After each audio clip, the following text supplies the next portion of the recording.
we're excited and honored to have Joe Refano. I hope I said that right. Was Yeah. the founder of Liverpool Shuffle Band. Joe saw the Beatles in 1966 at Shea Stadium. I did. That kid went on to build a career with Peter Noone and the Herman Hermits, performing with Mickey Dolenz and the Monkees, Billy J. Kramer. He worked with the musical director Billy J. Kramer and eventually found Liverpool Shuffle. And this past March, and congratulations, the Liverpool Shuffle received a pretty significant honor. They were inducted into the Legends of Long Island Music Hall of Fame. Congratulations. Let me just Thank say, you. first of all, I'm a big Beatles fan. I have Paul McCartney's new album. Yes, I still use turntables. Yeah, I do too. They sound good. So, Joe, before we get into the Liverpool Shuffle, you actually saw the Beatles at Shea Stadium. I did. Yeah, I was Take us back. I was 14 years old. It's funny, when the Beatles came to America in 1964, I was about 11 and a half years old, I guess. And I, even at that young age, I loved rock and roll. And in the 50s, my father worked for a TV station, and he used to bring all the music home, records and things. I love the Everly Brothers. They were my guys. I love them too. Yeah. So when they were on the Ed Sullivan Show, I mean, Beatlemania hadn't really washed over me yet. So my father, they were all in the house. My mother, my father, my sister, they were all watching the Beatles on Ed Sullivan. And I was upstairs reading a book. It's funny how you have these memories. But my father came upstairs and he said, maybe you want to check these guys out. So I came downstairs and there they were. And I swear to God, I looked them right in the face and said, they sound just like the Everly Brothers. And I went back upstairs and continued reading the book. And about a month later, the whole world became insane with Beatlemania, including me. Mm-hmm.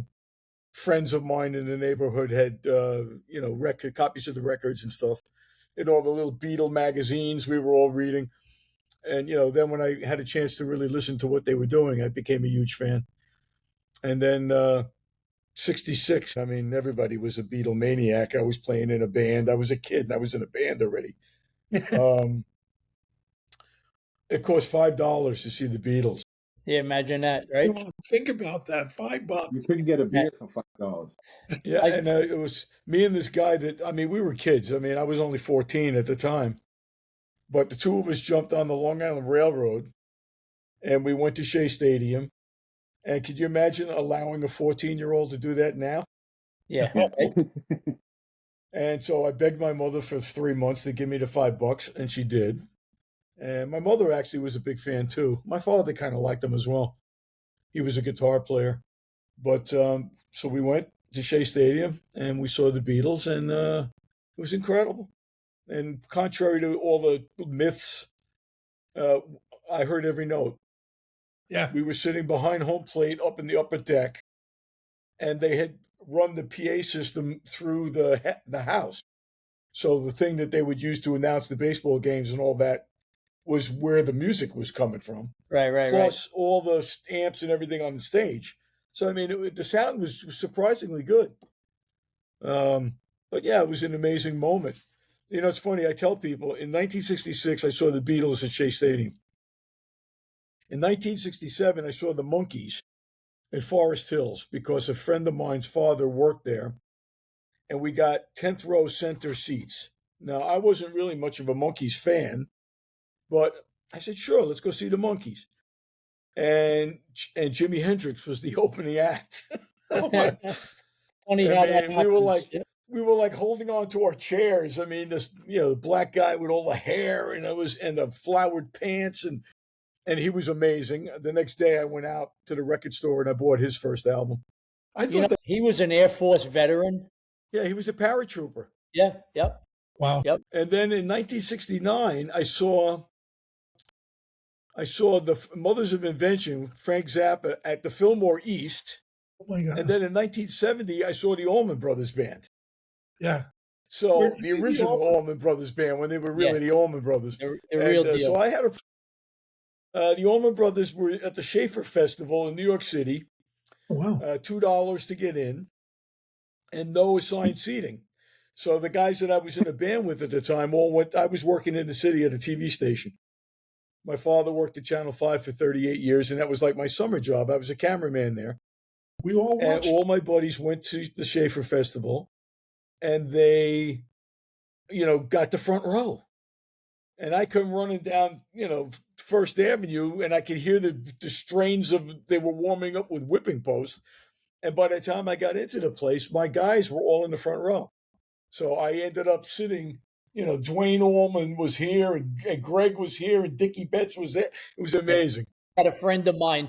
His license plate on his car is Eat a Peach.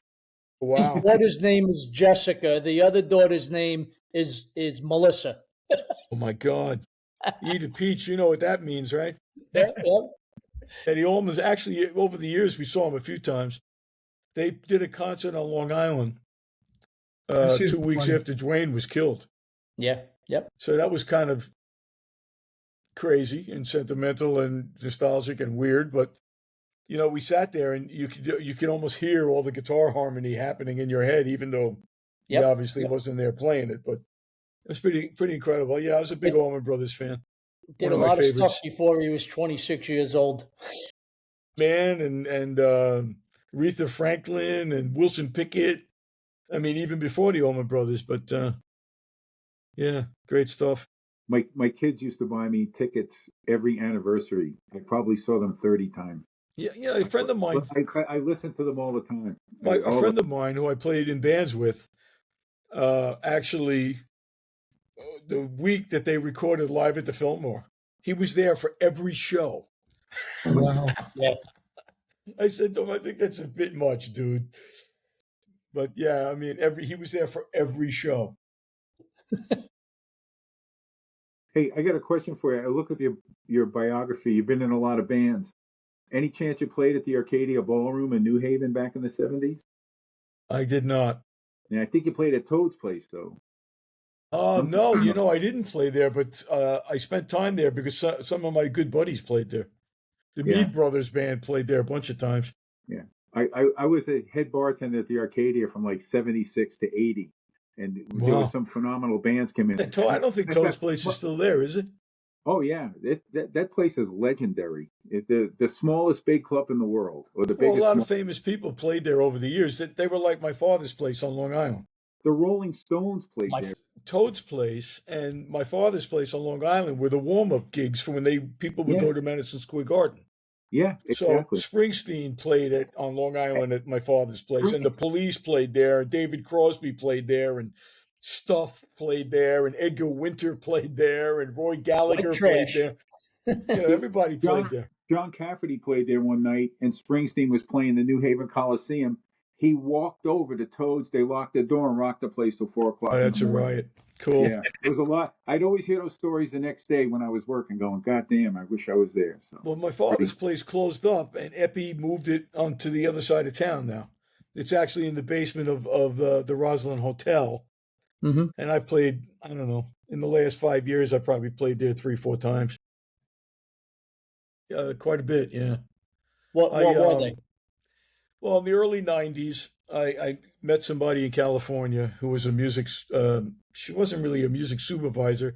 She was a person who gave music to music supervisors. And I met her and she liked what I did. So, yeah, I've had a lot of songs in TV shows, a lot of them. A couple of movies. I don't even remember what they were, but a lot of TV shows. And as a result of that, I'm a songwriter. I mean, I've written really 200-300 songs, literally. I decided since it went so well with TV and all of that, maybe we should try getting some legitimate artists to record these songs. So we started working in a country pop vein, because that's where all the money is now, and that's all those the top 20 artists in the world. They're all young country pop guys. Country's more pop now than it ever has. Yeah, Morgan Wallen and Luke Combs, all these type of people. It's not So we've country. been writing music like that to try to get them You're to right, record. Phil. And I've got a couple of agents in Nashville, and I've got people in Los Angeles that I work with. I mean, I'm still waiting for my big break. But Across the Universe, the Beatles movie, Across the oh, cool. Universe. Yeah. That song, when the guys came home and they were spinning around in the hospital beds, and Happiness Is a Warm Gun was on, that song, I cannot stand it anymore. I heard it for 15 freaking hours. Hey, Joe, what was it like touring with, the Hermits, the Monkees, Mickey Well, Dolenz? it was fun. I grew up with the music of Hermits, so I knew it. Like my first two albums. And he's only 5 years older than me. He made it when he was very young. He was only 16 when he became famous. And he used to tell the story about how John Lennon bought him his first drink. But it was fun. I mean, I like the music. I like the guys in the band. I was really good friends with the guitar player. I was playing bass when I played with them. It's funny because the guitar player and I played together before that, and he was the bass player and I was the guitar player. And then we joined the Hermits, and I'm the bass player and he's the guitar player. But it was fun. I mean, it was very hard. It's not glamorous. I mean, for instance, we would go to the airport on a day that we were doing a show, or usually the day before. You would have to be there 4 or 5 o'clock in the morning to catch a plane. And you would fly out to wherever the Midwest generally was, most of the places he played. And we would get there in the afternoon. You go check into the hotel. You'd unpack your suitcase, and maybe you lay down for a couple hours. But then you had to get up and go to the sound check. Okay, so you go to the sound check, and we would do the sound. And there was a green room, and you could have a cup of coffee. They had snacks and things hanging around. And then you would go back to the room, and you'd take a shower and shave, get dressed. Then you go back to they take you back to the venue, and you do a show. I think the typical show was maybe 75 to 90 minutes. And then you'd be finished, and you might go to the bar and have a drink.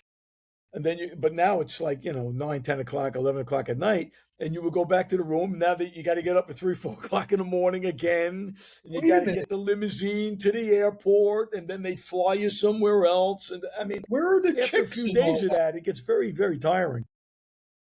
Where are the girls and all that? Well, yeah. Is it an older crowd? Well, the first 3 rows of every show were literally old women, Yeah, because yep. these were Well, that the explains it teenage right. girls that loved Peter Noon, back in the 60s. Yeah. Well, you got to remember, 1966 was a long time ago. Yeah, man. Yeah. 60 years. So most of the women were like close to 70, and a lot of them were even older than that. But you know what amazed me? Where did they get the money to come to all these shows? Because we would be doing a show in Boston, and then we would be in the Midwest, then we'd be in Jersey, then we'd be in the Midwest again. And I'm not exaggerating. The first 3 rows of every show, there was at least 50 women that were the same people from every show. Okay. And I would say, wow, just the airfare. Security. Yeah. Like the airfare and the time away from home and all that. It was A lot of sugar daddies. well, a lot of these women would say that their husbands paid for it because they wanted to get rid of them. There Yeah, you go. yeah. Realized that everywhere we went, everywhere he goes, even to this day, it's always pretty much sold out. He just played down here in Myrtle Beach like a couple of weeks ago. Oh, did he? Yeah. I did a show with him in the Outer Banks one time. But I did like 300 shows with him, so I can't really remember most of them. I mean, we played a lot of casinos. Casino Rama was the really big one up in Canada. And there's that big one in Michigan. It's like an Indian place. But I enjoyed it. I made some money. But if I had been single, I'd probably still be doing it, honestly. I mean, I was married at the time. Well, I'm still married. And you can't. What do you tell the people at home? Well, I'll see you. Yeah. Catch up to you. It's a hard life. It's a hard life. Yeah. Like my buddy who lives 10 minutes from here out in Ashroken, he's sort of the musical director and the lead guitar player for Peter, and he's been with him for like 40 years. Oh, wow. And, it's hard to have a life at home because he's never home. And when he is home, he plays in nursing homes. He'll book 5 nursing homes in a day, and he goes in there with a guitar and he just sings to the old people. And he makes money. I did it for a long time too, but he was making a ton of money. But I mean, it's very hard to have close relationships when you're never there. Right. If you play 4 or 5 times a week and you get paid $250 every time you do it, yep, they do other things doing that. I mean, my attitude was, these people are stuck in these places. I mean, go in there and sing to them. Somebody's got to do it. I mean, it might as well have been me, Make people happy. Yeah, right? Exactly. I think that's. Hey, Joe, what made you start this band in 2003? Well, getting back to Herman's Hermits, we were doing a gig in Oswego, I think it was. And there's a big old theater up there, very historic, like 180-year-old theater. Really cool. It was, they took care of it, so it was really cool. And we're doing a show. And there was a band called the Caverners. And I had never really experienced a Beatle tribute situation before. I'd never seen it And me and that friend I was telling you about, his name is Vance Brescia, by the way. He wrote That Was Then, This Is Now, the comeback song for the Monkees in 1980. But he and I were standing in the wings, and out came these 4 guys, and they did a Beatles show. And they had all the clothes, and they had all the right guitars, and they had the right amps, the whole bit, and they were pretty good. It's funny because my buddy says to me, do you notice anything about these guys? He has perfect pitch. I don't. I have acquired pitch, is what they call it. But I said, what? No, I don't notice anything in particular. He said, they're singing everything a half step down. They had tuned all the guitars to E flat instead of E. Oh, wow. And it sounded pretty good, but I guess they weren't capable of singing it in the original keys. But to the average person, you wouldn't know. You adapt. But it was it was really good. It was entertaining. And so after the show, we were in the green room, and they all come in and take off their and they all took their wigs off, and every one of them had a shaved head, which I thought was hilarious. But anyway, I get back to Long Island, and I'm like, that was a pretty cool thing. And I'm a Beatles fan from way back, and I know the music really well. I'd like to do that. And I wouldn't even have to travel. That was my thought. So I got in touch with a couple of guys that I had known. And I said, I was thinking about doing this. And you guys sing. You have to be able to sing. Obviously, you can't be in a Beatles band unless you got a voice. If you can't sing, forget about it. So they could sing and they could play.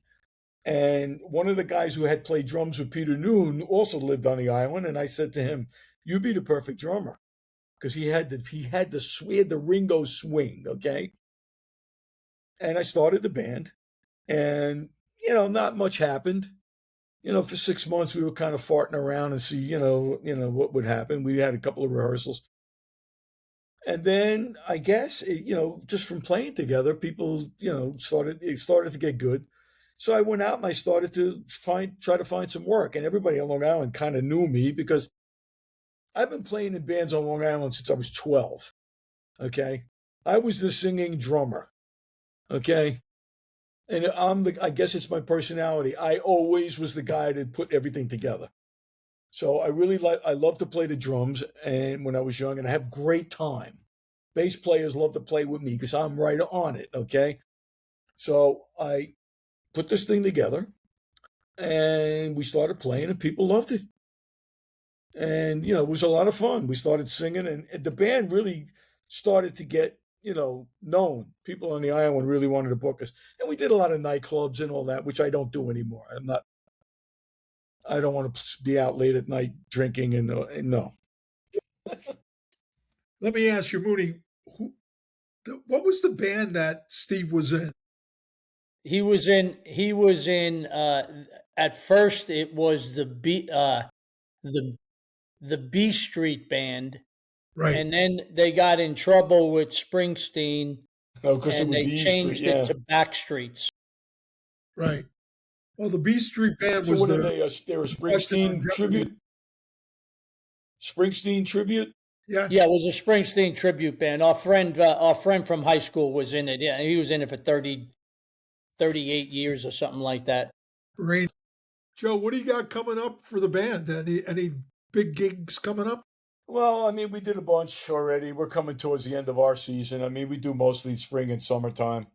But not only am I in the Liverpool Shuffle, we have a couple other gigs with, we just did one yesterday in Manhattan on Lexington Avenue. But there's a couple more, concert type gigs. We're going to be out in Mattatuck at Veterans Beach, which is a big deal. We get like, I don't know, 3,000-4,000 people every year. But I play in a little trio thing. Me and Jamie Bateman, who's the other guitar player in the Shuffle, and this guy Joe Salucci, who is the leader of the Fast Lane, which is a very popular Eagles tribute. Yep. The three of us do a trio. We do these little gigs in restaurants and bars, and it's fun. We make some money. They always give us free dinner or whatever. So, this is the time of year where I kind of slip into that kind of scene, Well, with the exception of the English, the Italians, I think, are the greatest musicians in the world. It's pretty obvious. The greatest singers. I mean, come on. Think What about about the it. Hillbillies? Love it. I love it. I mean, opera, was invented by the Italians. Yeah. Yep. Your favorite Beatles song? I mean, you guys play everything. What's your favorite? Do you have a favorite? Let's say I have favorites. Because I mean, there's just so much. It's but hard. I got asked. I got interviewed by a guy, and he asked me that question, and I said, "And your bird can sing." And he said, "Why?" Love the lyric. John Lennon at his snarkiest best. So sarcastic and just so. He was at the height of his powers of snarkiness. And then he says, when he was interviewed, he said, it was just a throwaway. We needed a song for the album, so I wrote it. So I love the lyric, but I love the guitar playing. George and Paul were doing the Allman Brothers years before the Allman Brothers. All of that guitar stuff is on two separate tracks. They didn't do it all at once. They played two different parts. And I love it. It's fantastic. It's really a knockoff of like some classical. It's kind of like some Bach. McCartney talked about it in an interview. It was like a little piece of a Bach concerto that they played on the guitar. Mm-hmm. Love the vocal harmony, I think, and I love the recording. I'm not sure if it was on Rubber Soul or Revolver, but I love the sound of those two albums. The way they produced it was great. But yeah, I would say that one. But there's so many. My God, I like the early stuff too. I mean, I love the Pepper stuff, but I really like the early stuff. Had such energy. With the Beatles, which in this country was called Meet the Beatles, had great stuff on it. It won't be long. Not a second time. All My Lovin'. Just a lot of powerful stuff, that really sounded great. Earlier, Joe, was your father told you to come down? My father was NYPD, and I'll never forget. My grandparents took us to see Hard Day's Night in the city. Oh boy! And my father went ballistic because they were commie, long-haired, no good rap bastards. Oh, yeah. I don't understand what that generation had with this commie thing. Why would the Beatles be considered communists? They were capitalists. They were getting paid a fortune to play music. My older brother had Beatle boots and the pants that changed different colors. What were those things called? Yeah, I know exactly what you're talking about. Let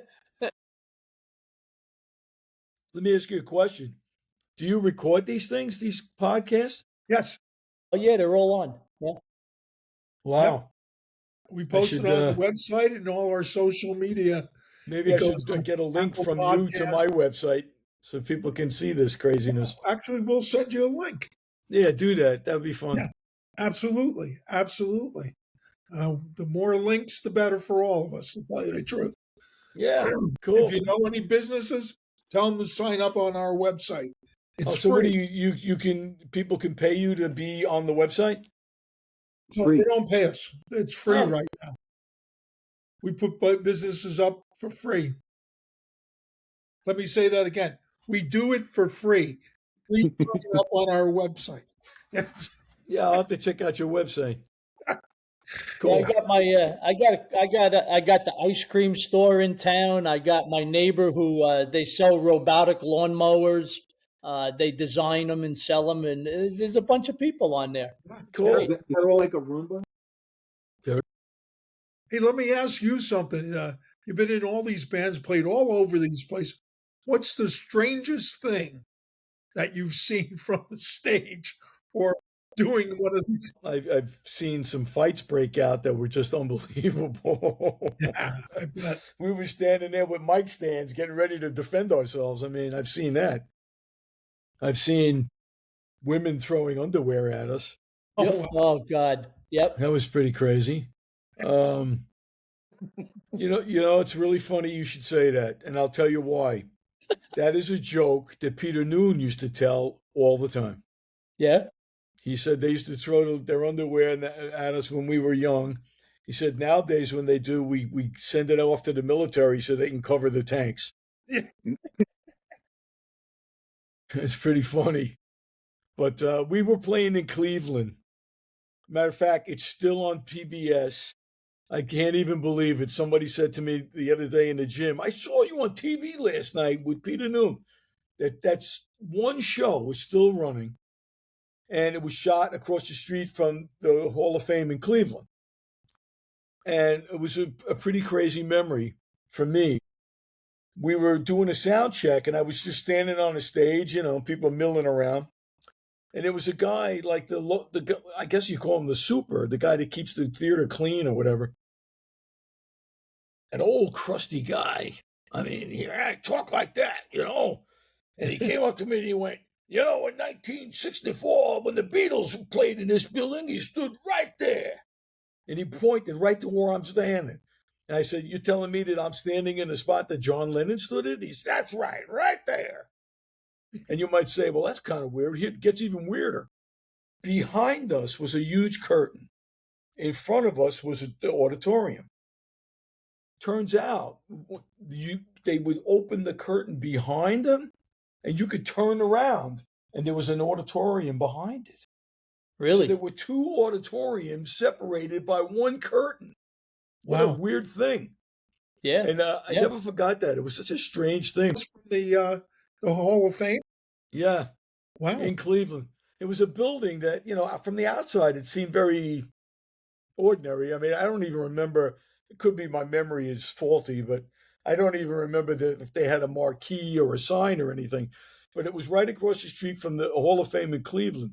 I remember because after the show, me and the keyboard player walked across the street and we went into the Rock and Roll Hall of Fame to check it out. It was pretty cool. But that was early on. The Hall of Fame was really not that established. It's much better. They tell me it's much better now. There's more stuff and it's more interesting, but it was cool. It was fun. I remember the show that we did because there were people like Chad and Jeremy were on the bill, the Grassroots, the Buckinghams, maybe Mark Lindsay too. I can't remember exactly. Mark Lindsay was the lead singer of Paul Revere and the Raiders. Yeah. And I'm trying to remember what they called it. Something, like on PBS, they had these like oldie shows where they raise money. It was one of those things. But I'm surprised after only so many years, they keep running it. Yeah. There's other ones that they run too, but that They one. must be getting views. Yeah, I guess people liked it because they all the different bands that were on. But yeah, it was fun. It was cool. Well, all the bands make most of their money from what they tell me. I mean, I haven't really been out there, but they tell me that they make most of their money in tickets and merch. Yeah. Because Peter and I played with Mickey Dolenz for a couple of years. That's what they did. They would sell T-shirts. They would sell their own CDs. What they would do is they would re-record the songs. So they owned the rights to that particular recording. And then they would sell them at the shows. And Peter still does that. That's where all the money is. There's no record sales. Yeah. and they don't, the pay is in the ticket sales and in the merch they sell. But Everything's downloaded now, yeah, and those guys in those days, they didn't write the songs, Right. so they don't get like serious royalties or anything, from those people. All the people that wrote the songs are getting the royalties. Exactly. Peter didn't write any. He didn't write any songs. It's funny. Dandy was written by Ray Davies of the Kinks. Yeah. And the Graham, what's his face, wrote No Milk Today, and I think he wrote Mrs. Brown, and Henry VIII was just an old folk song from England that they jazzed up. Yep. So so that's how they make their money. I was watching this documentary on it's called Tennessee Whiskey, and it's about this guy named Dean Dillon, and he wrote Tennessee Whiskey, and Stapleton is he brought it all back. That's an old song, and Yes.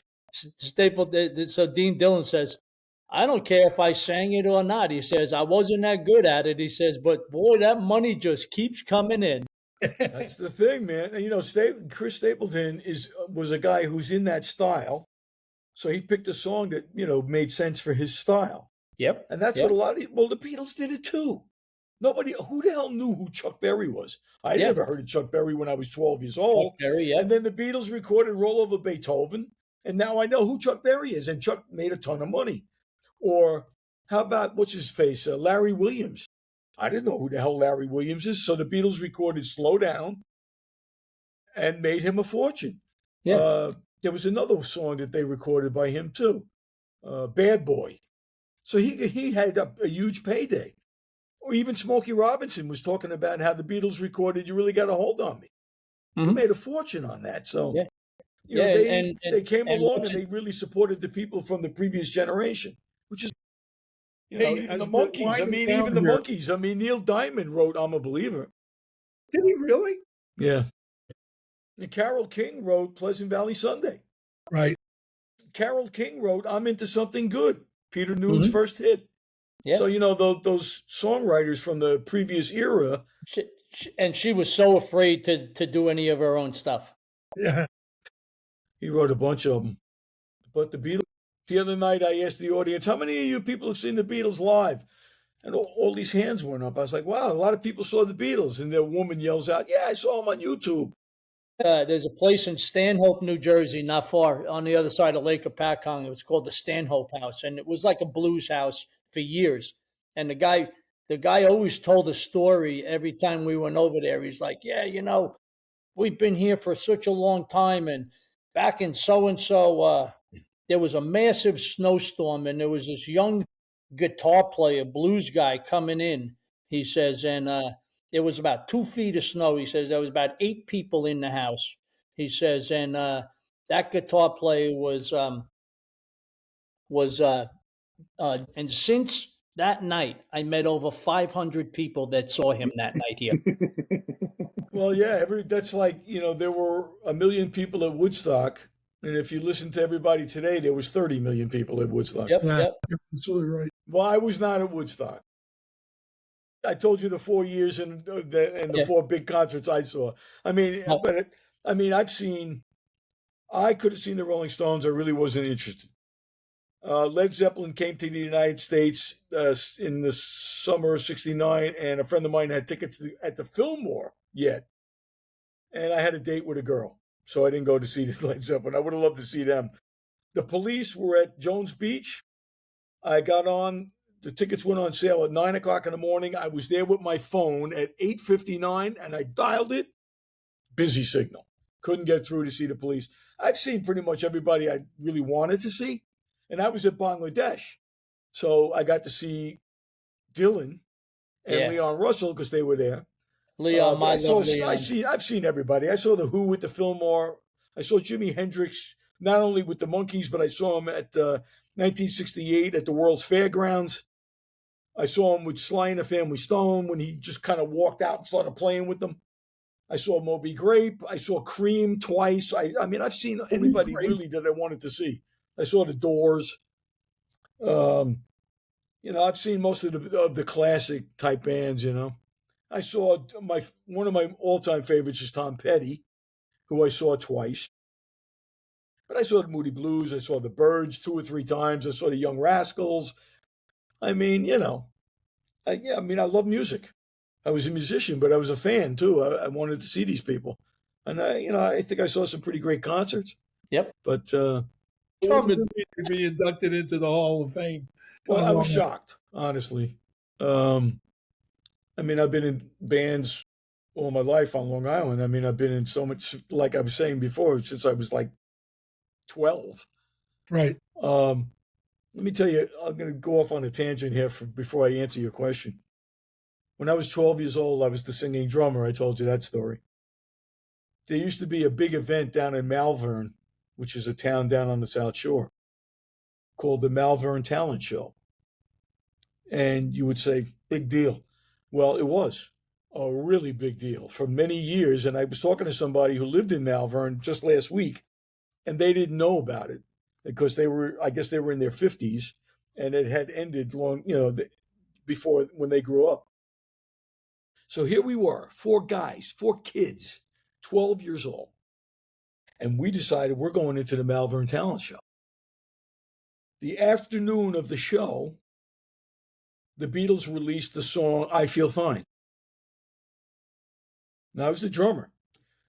The two guitar players figure out how to play it. Okay? In the dressing room. They had a 45 and a little 45 player, and they learned how to play I Feel Fine. They learned how to sing it. 12 years old. We go out. Now, there's a bunch of people on, in the show. There's actors, comedians, a woman singing Connie Francis, all of this stuff. We go out there and we play the song. We came in second. 12 years old. We learned it that day. The guy who won was a 40-year-old comedian, like one of these, like a Jewish comedian, a lot of ethnic humor. Yep. About Jewish people on Long Island, like a Jackie Mason kind of guy. Yeah. And he talked like this and everything. The in is the out, and I was there and I don't remember. He came in first. We came in second. Okay. Wow. Now, let's fast forward 62 years. Jesus. I'm sitting in my office here at home, and I get an email. And it's the publisher of Good Times Magazine. Now, I don't know if you guys know Good Times because you're not in New York, but Good Times has been 55 years they've been publishing. And they have always been the Bible of music around here. All the nightclubs advertise there. All the bands' ads are listed in there. They've interviewed everybody, from Paul McCartney to you name it, they've interviewed them. So they're a serious thing. And I remember them when I was in my 20s. If you were doing a gig, you had to make sure that they knew where you were playing so that people would come to the gig. Yeah. So I look and I see there's a message from the guy, and I'm like, I know who he is. Honestly, I've never had a really close relationship with them. But it says, congratulations. We wanted you to know that you've been selected to be honored by the Legends of Long Island Music. And I was like, wow, really? And so I called him up. His name is Richie Branciforte. He's pretty well known, pretty famous in these parts anyway. He's involved with all the folk society and everybody knows Richie. I said, really? And I wasn't sure what I was getting inducted into. Now, Long Island also have the Long Island Music and Entertainment Hall of Fame, which is the serious national.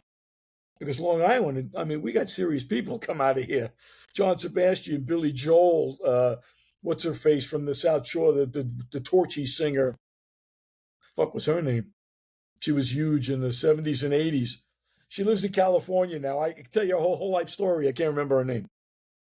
She was married to Neil Girardo, who was the guitar player. What the hell's her name? Huge. She's from Massapequa.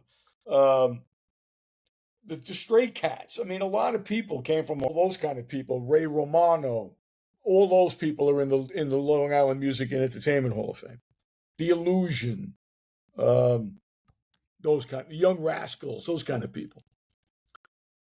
The Legends of Long Island Music is primarily for the local guys. So, like Wondrous Stories, which is a band that's been around forever. They're still playing. They're in there. A band called Decadia, which is like an '80s band, are in there. And now apparently me. And I started the Beatle thing 23 years ago, and it was funny. I said to him, "Dude, I'm honored. I'm amazed." I said, when I first started that, I'd hoped that somebody would come and see us. But I guess, you never know. I said, I guess after 23 years, somebody was paying attention. So he said to me, "Well, you guys are like the Beatle band." I said, "Well, we try." I was amazed. I'm still amazed that you don't. I didn't do it to win awards. I did it because I like playing the music. Yeah, yeah. And I wanted to make some money. Down here, Joe. I want to say how much we appreciate you being on. Well, thanks for having me. I mean, this is like the honoree thing. It's like you guys came out of like nowhere. One day I saw your email and I was like, really? Well, thank you. I mean, it's been fun. What keeps you going now, Joe, to keep on entertaining and stay in the business? I don't know. People ask me that all the time, and I always say the same thing. Ringo and McCartney were on with Larry King. Remember Larry King? Yeah. Larry King turns to Ringo, and because Paul had just was talking about his new album and all that. Larry King turns to Ringo and he goes, "Ringo, why does he do this? Well, I mean, you're rich, you're famous, you're an icon. Why do you do that?" And Ringo looked him right in the eye and said, "Larry, it's because it's what he does." That's right. That's right. Yeah. That's why. I mean, I've been playing my whole life. I really enjoy it. I make money doing it. I don't know. I mean, what else am I going to do? People say, "Why don't you retire and do what?" Go have fun. I love the right. ocean. I love the ocean. I love the beach. How much time can you spend there? Yeah. I grow a lot. My wife and I grow organic Working on it. vegetables, and we get a ton of stuff. Okay, we have our own little farm plot. How much of that can you do? You get tired. How much even hanging out with the family? I mean, after a while, I love to cook. I like to go out to eat. How much of that can you do? How much money can you spend at concerts? And I'm not a rich guy. So, I mean, I do what I do because I like it. I make money doing it. It's me. I've been doing it since I was a little kid. The whole family is musical. My father was a guitar player. My mother had a beautiful voice. My brother's got perfect pitch. He plays the piano and the trombone. All my friends are musicians. My wife is really into music. Our first date was to see Steely Dan. It's part of your life. I do what I do. Yeah. And I think it keeps me healthy. And you're I'm good at it. 74 years old, and I'm still, pretty active. I mean, my hands are all messed up for playing the guitar all these years. But I mean, I feel pretty good, and yeah, you do what you do.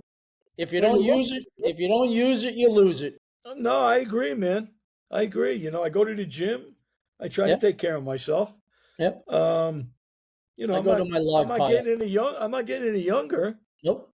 I mean, my children are in their mid-40s. Yeah. I like to hang out with them, and my kids like to come and see me play. Actually, my son lives in Brooklyn, and he was at the show in Manhattan yesterday. Showed up with his girlfriend, and that was fun. And my daughter only lives 10 minutes away, and she comes to some of the shows.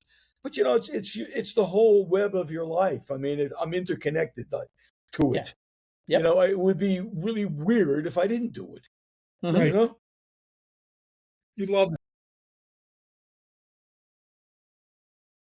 You too. Look, we'll be looking out for you. Thanks a lot, guy.